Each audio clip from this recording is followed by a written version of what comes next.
Hello everyone, for this tutorial video I like to talk about the phenomenon of mutual inductance as opposed to inductance of only one coil. As you may have heard before, the word mutual means two things doing the same thing to each other at the same exact time. And this is still true in the context of mutual inductance. In particular, if you see a device like this, you can see that there are two different electromagnets back to back, where one is shorter than the other. And a device that is manufactured with two inductors back to back is called a transformer, and in fact is the basis of how power lines work to deliver electricity to your home or other facilities. A problem with this, however, is that voltage must be induced by a change in a magnetic field. So with traditional current, called direct current, this does not work as you would expect, because there's no change in the current. So transformers usually only work for alternating current specifically.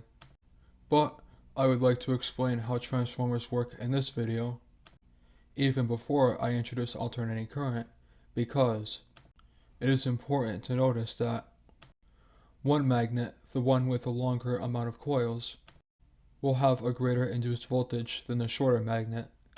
So we see the number of turns in the first or primary coil over the number of turns in the secondary coil is exactly equal to the ratio of the voltages, which is analogous to how gears and wheels work in mechanics, where the larger wheel has a lower speed but a higher torque, and the smaller wheel has a higher speed but a lower torque. The technical term for a transformer that starts at a larger coil and goes to a smaller coil is called a step-down transformer, and a transformer that starts at a small coil and goes to a large coil is called a step-up transformer.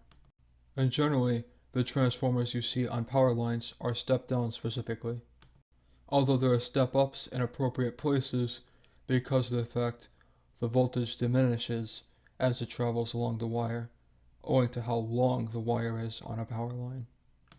Now that I've explained the basis of how transformers work, I can explain more thoroughly all of the details of how inductors work, whether single inductors or transformers, over the next videos.